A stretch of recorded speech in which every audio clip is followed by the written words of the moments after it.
সংক্ষেপে বলে কাশি, আর মেয়েকে বলে ভগীরথী, মানে ভগী। এখন মেয়েটি গিয়েছে ডাক্তারের কাছে, গিয়ে বলছে ডাক্তার বাবু আমি কালকে কীর্তনে গিয়েছিলাম, এখন আমার সর্দি কাশি হয়েছে, আমাকে কিছু ঔষধ দিন। এখন ডাক্তারবাবু বলছে আচ্ছা রে মা তোর একটা কথা বলবো। বলে কি? বলে বল তো রাত্রে কি তোর কাশি আসে?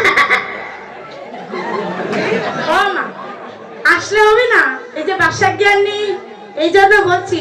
বলছে রাত্রে কি তোর কাশি আসে? এখন মেয়ে মনে মনে ভাবছে বাবা আমি যে কাশীনাথকে ভালোবাসি সেটা তো কেউ জানে না, ডাক্তারবাবু জানলেন কি করে? এখন বুঝে ডাক্তারবাবু বলছেন সর্দি কাশির কথা, আর মেয়ে ভাবছে ওই মাল কাশির কথা যাকে ভালোবাসে। এই জন্য বাবা যদি কীর্তনে বসে কীর্তনের ভেতরে ঢুকতে না পারেন, এই যে আমি বলেছি কাকটু মাকা কাকাশ বাঁকা, আপনারা বলছেন আঁকা বাঁকা। আঁকা বাঁকা নয়, ওটার অর্থ হচ্ছে সরল। আমার মহাপ্রভু হৃদয় হচ্ছে সরল। আমার মহাপ্রভু যখন সুরধনীর তিনি আজ সকল ভক্তগণ সঙ্গিনী যখন তিনি হরিবলের দাবি করে চলেছে, আর সেই সময় বধুমাতা বিষ্ণুপ্রিয়া সেই রূপ দর্শন করেছিলেন।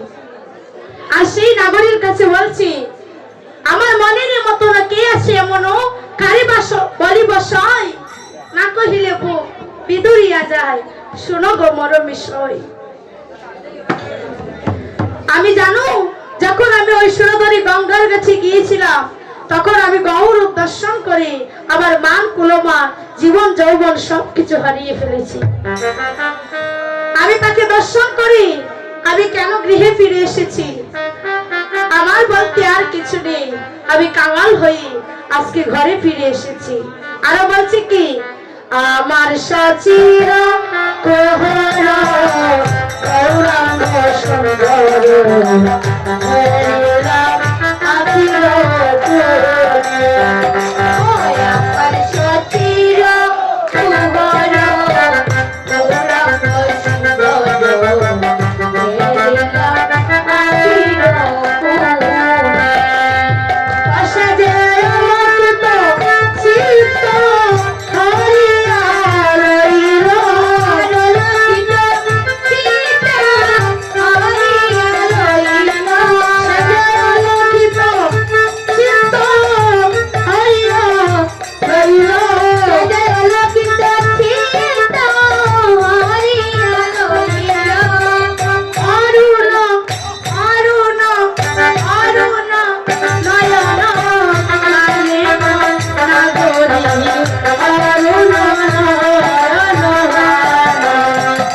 গৌরাঙ্গ সুন্দর হেরিলাম আখি রকম।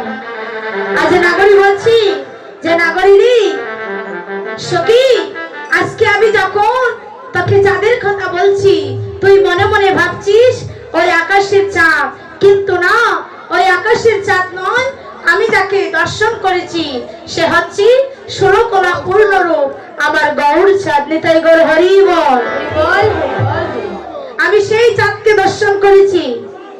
আচ্ছা বাবা, আকাশের কলঙ্ক কি? আকাশের চাঁদের কলঙ্ক কি? হ্যাঁ, আকাশের চাঁদের কলঙ্ক কি?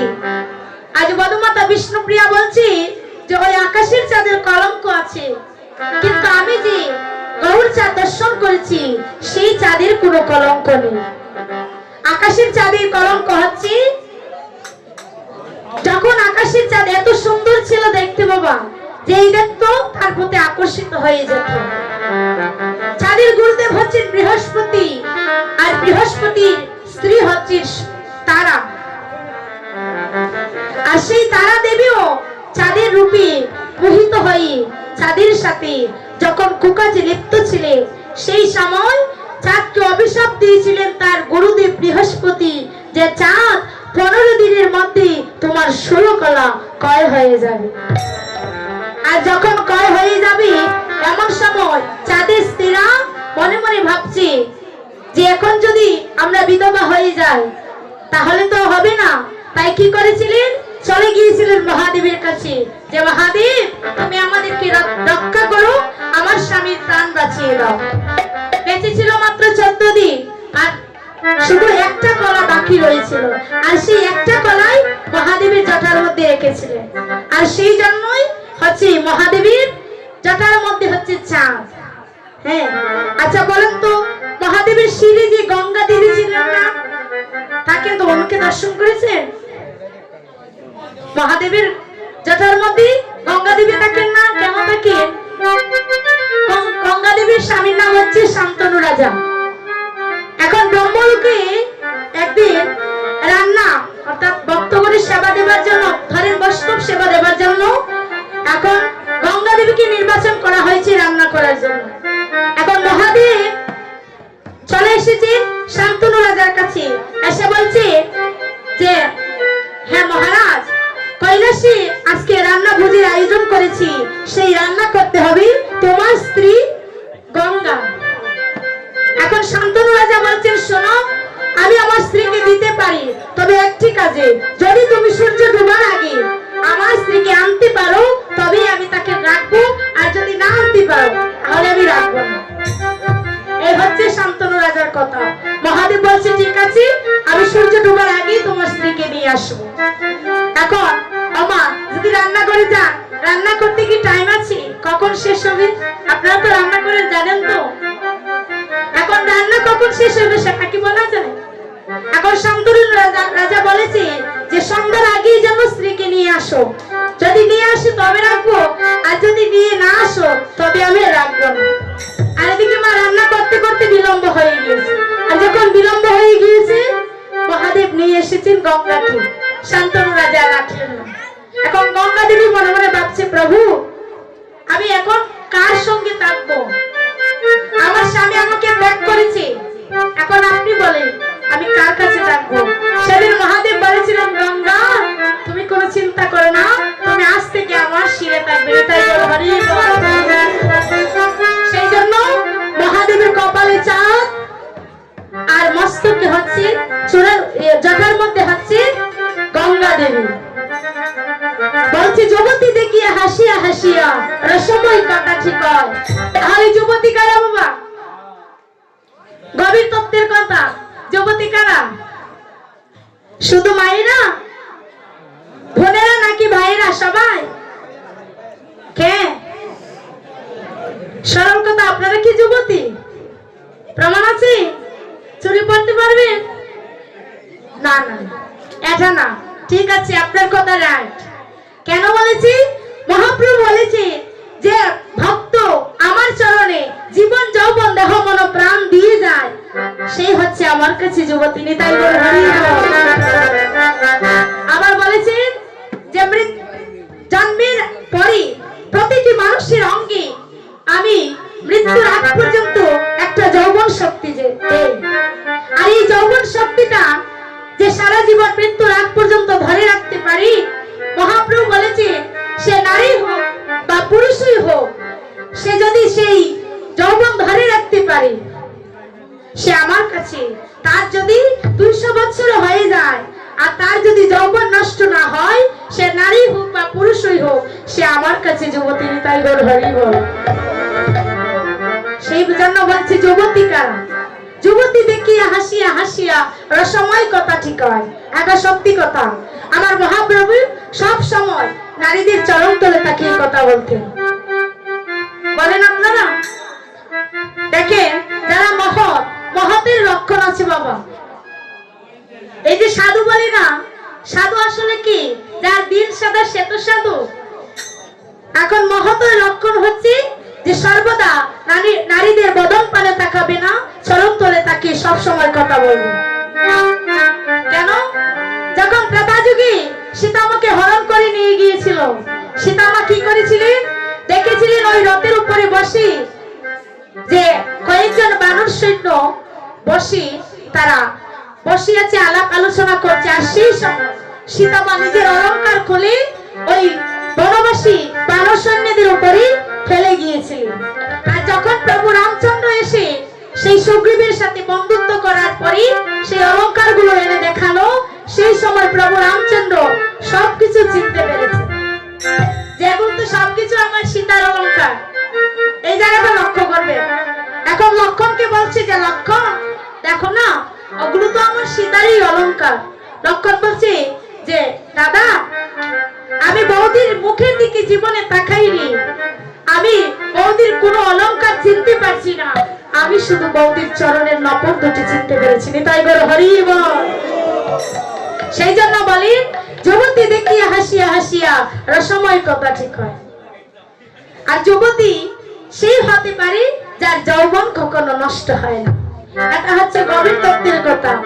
এই যে মানব দেহ কর নিরীক্ষণ, চতুর্বিংশ তত্ত্বই হয়েছে পঞ্চভূত স্বরূপ একত্র করিয়া, তাহার মধ্যে সিদ্ধি লইবে বলিয়া।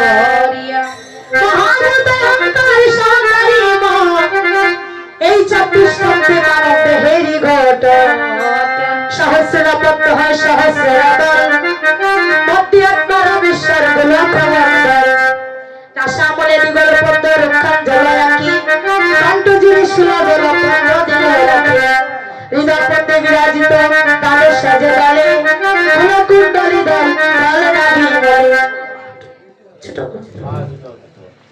কুণ্ডলী দল দল নাভি বলে। নাভি নির্মুভা গিয়েছে এক সরোবর, অষ্টদল পদ্ম আছে তাহারও ভিতর, তাহার মধ্যে আছে নারী 3.5 কোটি, 72,000 নারী তাতে আছে 8, তার মধ্যে শত শত প্রধান যে হয়, শতাধিক 24 নারী তাতে শ্রেষ্ঠ। 124 এর মধ্যে 32 নারী দেখো বিশ্বদল নামে ইহা হয়েছে উল্লেখ। এই বিশ্ব দলের মধ্যে চতুর্বিংশ শ্রেষ্ঠ, চতুর্বিংশ চতুর্দশ হয়েছে বরিষ্ঠ। এই চতুর্দশের মধ্যে আছে নারী 3, হীরা পিঙ্গলার মধ্যমা প্রভৃতি, বামভাগে হীরা আর দক্ষিণে পিঙ্গলা, মধ্যভাগে সুষমা চক্রবেদী হয়। এই যে দেহ তত্ত্ব যেই জনে জানে, নরলোকে মানে গো দেবলোকে মানে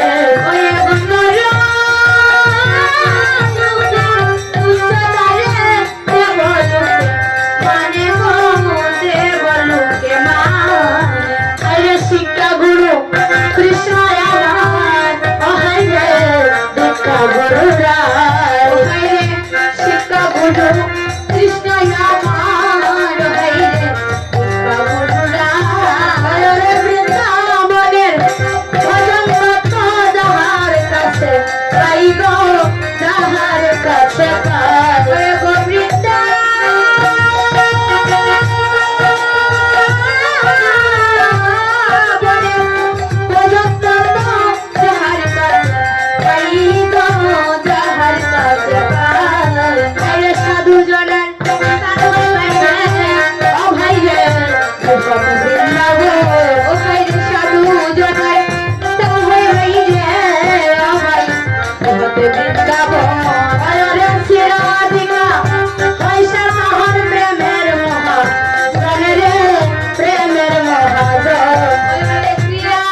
মহাপ্রভু বলেছেন শিক্ষা গুরু কৃষ্ণ আর দীক্ষা গুরু হচ্ছে আমার রায়।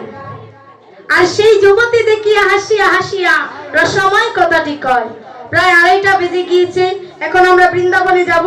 তবে এই নবদ্বীপ লীলার এই রূপ অনুরাগের সর্বশ্রেষ্ঠ পথ যেটা, আমি সেই পথটা গিয়ে তারপরে আমরা বৃন্দাবনে যাব। সকলে করতালি ভোগ করবেন। রাধা রানী কি? রাধা